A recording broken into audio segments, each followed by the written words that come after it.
Que aquí, perdón, aquí los devotos están viendo un ejemplo de esos detalles que usted mencionó. ¿Dónde estás? En Lima, Perú. Lima. Sí. Con todos. Sí, Perú es como un país colega porque también estoy en la costa pacífica. Claro. Entonces, quiero un ejemplo. De los detalles mínimos. Variables, perdón. Variables. Bueno, les voy a dar un buen ejemplo del Bhagavatam para que no me maten. Y no es mi especulación, como se dice. Porque yo quería ser honesto, justo, bonito. Entonces, tal vez la única vez en la historia de ISKCON que se hizo, pero hice un estudio de todos los versos en el Bhagavatam que hablan de ropa, de cómo vestirse. Y el resultado es muy interesante. Y ahora se dice, porque yo hice todos los versos, y porque Jiva Goswami, en su Tattva Sandarbha, que Prabhupada dijo que es nuestro filósofo teólogo más importante, y dedicó un Sandarbha únicamente a epistemología, cuáles son las fuentes válidas de conocimiento. Y entre esas fuentes válidas, ¿cuáles son más importantes? ¿Qué es la jerarquía de fuentes válidas de conocimiento? Entonces, el Bhagavatam es el libro. Y yo estudié el Bhagavatam. ¿Qué dice el Bhagavatam sobre ropa? Es muy interesante. Primero que para un sannyasi, básicamente tengo dos opciones, que son piel de venado, que es muy chic, piel de venado, o simplemente no usar ropa. Y creo que el GBC no les va a gustar mucho a los GBC. Entonces, andar sin ropa no es ¿cómo se dice? Una opción real. No es una opción viva, como dijo el filósofo William James, el psicólogo. Entonces, si piel de venado, creo que no. No, primero porque es muy interesante. El Bhagavatam dice, y no es que lo dice una vez o dos o tres veces, lo dice bastante, sannyasis y brahmacharis. Sannyasis y brahmacharis. A pesar de que eso se manda, eso se dice en el Bhagavatam, el señor Chaitanya, que vino para propagar el Bhagavatam, prohibió a sus seguidores de vestirse con piel de venado. Entonces, ¿cómo es posible que el señor Chaitanya prohíba lo que el Bhagavatam ordena? Chaitanya Mahaprabhu dice que el Bhagavatam es nuestro libro más importante. El Bhagavatam lo ordena y el señor Chaitanya lo prohíbe.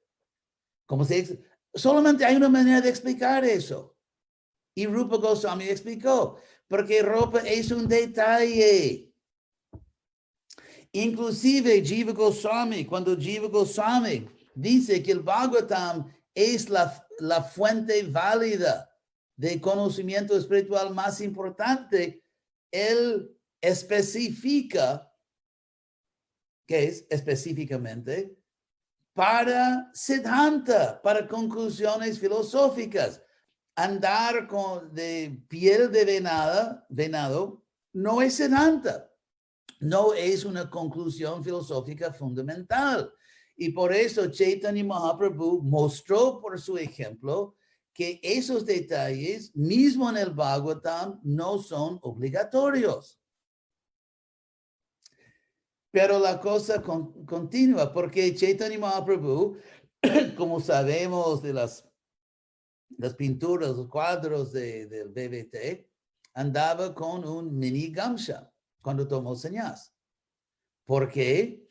Porque eso era la ropa respetada socialmente, culturalmente apropiada en ese contexto histórico en la India hace aproximadamente 500 años. Y por eso, por ejemplo, todo el mundo conoce la historia en el Chaitanya Charitamrita cuando Sanatana Goswami vino con ese charter supo de lujo como de Gucci o no sé qué, o así designer charter. Entonces Chaitanya Mahaprabhu dijo que por favor, échalo, vuelve con ropa apropiada. Pero es interesante que Prabhupada hizo exactamente lo que el señor Chaitanya prohibió con Sanatana Goswami. Prabhupada, a propósito, usaba ropa de seda, joyas, un reloj caro. ¿Por qué? Porque en la India, que era un país bien de tercer mundo cuando Prabhupada estaba ahí, en vías de desarrollo, más o menos, en ese entonces. Entonces, debido a esa cultura de tercer mundo, opulencia externa fue una señal de éxito en la vida y hasta de autenticidad como guru. Porque era un momento histórico, postcolonial, recién postcolonial, y por varios motivos sociológicos, históricos, que no hay tiempo, en la India uno mostraba que yo soy un gurú importante porque tengo dinero.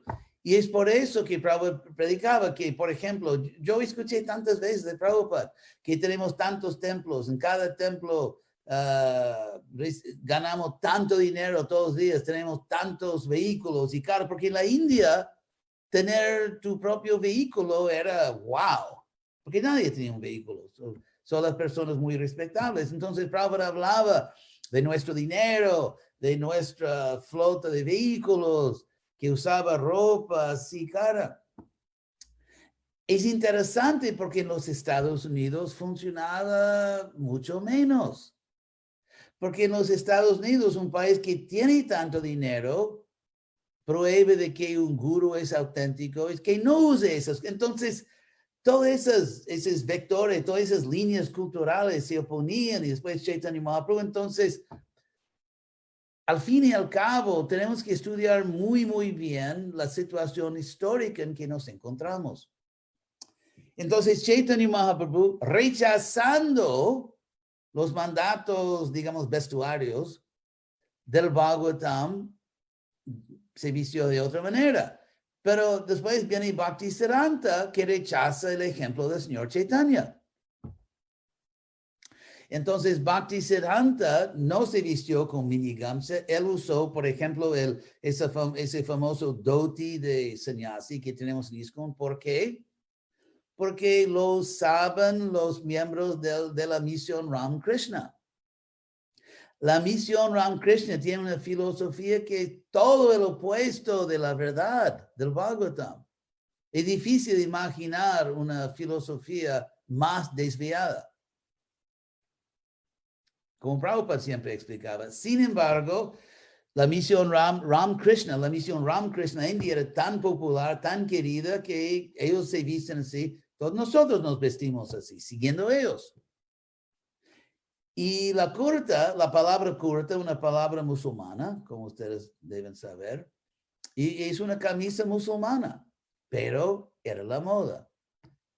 Entonces, Bhaktisiddhanta, pero hay devotos así muy sinceros, grandes almas, un poco ingenuos, que ven todo eso y piensan, eso es védico. No, es védico únicamente en este sentido, que adaptarse al tiempo, lugar y circunstancias es védico. O por ejemplo, hay tantos cuadros de Radharani con una choli y tantos devotos con esa choli. Los Karmis no entienden nada, que se cubre la cabeza y se expone. Bueno, entonces, ¿qué es la chole? ¿Viene del mundo espiritual? No exactamente. Viene de un reino antiguo en la India. Básicamente ahora es Tamil Nadu, el sudeste de la India. Que las mujeres usaban un tipo de blusa. Y ya que la blusa vino de ese reino que se llamaba Chola, era el reino de Chola, entonces choli significaba una blusa de chola. No exactamente el mundo espiritual. De hecho, sabemos del Bhagavatam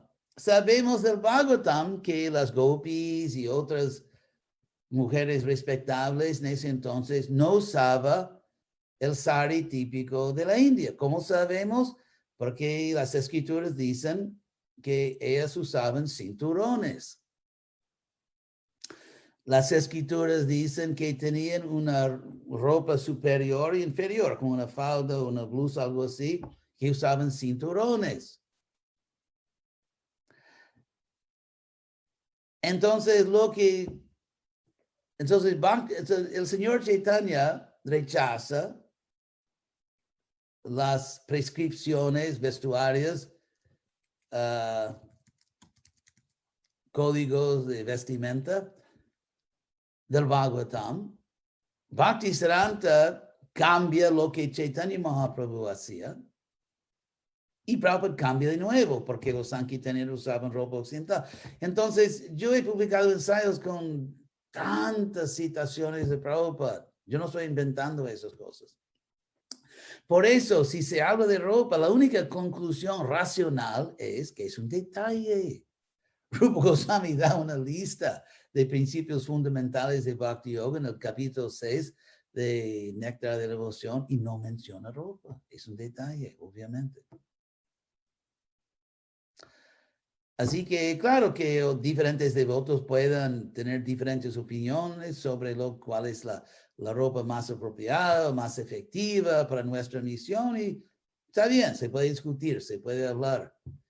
Pero decir que es un principio fundamental está bien lejos de la verdad.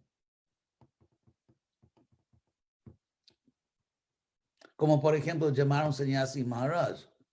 Si me dan un tesoro, acepto el título. Pero en las escrituras, en Mahabharata, Srimad Bhagavatam, hasta en Bhagavad Gita, o no, tal vez no Bhagavad Gita no aparece, pero Maharaj es un término, es un título literal. Es para un gran rey. No es para un sannyasi, ni siquiera para un rey ordinario. Un rey ordinario es un raja y un gran rey es Maharaja. Nunca es un término usado para sannyasis.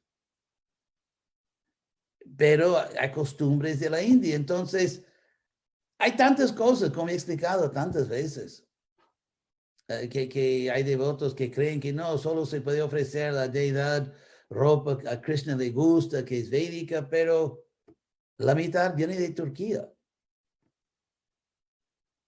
Porque había influencia masiva, influencia cultural masiva en la India. O por ejemplo, cocinan las únicas cosas que a Krishna le gustan, como por ejemplo tomates o ¿cómo se dice? Picante, pimienta, ¿cómo se dice en español? Chile y papas, esos vegetales. Y nada de eso existía en la India cuando el señor Chaitanya estaba aquí. Todo vino de Latinoamérica. Entonces, mi motivo por el cual estoy haciendo todo eso no es simplemente por el placer de criticar o de ganar un debate. No, es porque Prabhupada me dio esa orden.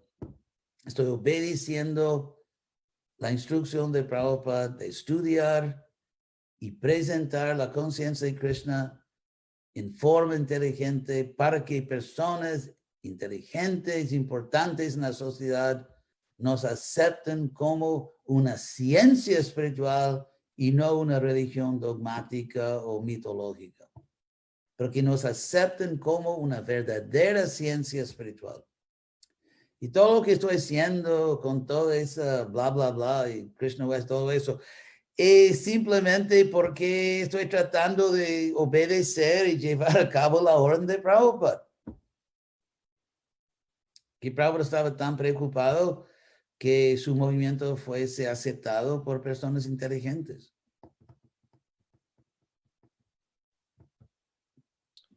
Acharya Dev. Sí, a veces me llaman. Oh, un puntito. Yo adopté el nombre Acharya Deva, no simplemente por narcisismo, eso no fue el único motivo, pero lo adopté porque es una orden de Prabhupada. El Chaitanya Charitamrita, primer capítulo, Adi Lila, primer capítulo, el verso 146 en el significado, Prabhupada dice que es el nombre que se usa o se puede usar para un guru auténtico, no para el gran acharya de toda la institución, no para el líder de todo. Simplemente Prabhupada dice que es un nombre correcto para simplemente un guru auténtico. Y por arreglo de Krishna, en creo que marzo, final de marzo tal vez, de 78, cuando empezaba mi carrera como guru en ISKCON. Y yo fui a Gainesville, donde el GBC me había pedido de iniciar ahí. Fui a Gainesville, Florida, y me sentaron, literalmente, me hicieron sentar en un Vyasa-san. La historia mitológica es que nosotros nos impusimos la verdad, como todos que estaban ahí saben, es que yo no quería, y mis hermanos espirituales me insistieron y físicamente me pusieron en el Vyasa-asana. Pero entonces me pidieron que diera una clase sobre ese verso. Y yo leí ese verso y Prabhupada dice que es un nombre correcto para un guru auténtico, no el líder de la institución, un guru auténtico. Y cuando yo leía eso, en mi corazón yo sentí que Krishna me instruía que yo debía obedecer o aceptar lo que Prabhupada decía y usar ese nombre. Es solo eso. Y Maharaj, obviamente, no puedo cambiar una tradición de llamar a sannyasis Maharaj. O sea, yo, al país que fueras, haz lo que vieras. Pero yo trato de pensar bien antes de hacer cosas, antes de hablar. Yo trato de primero estudiar, prepararme y hablar con cierta base.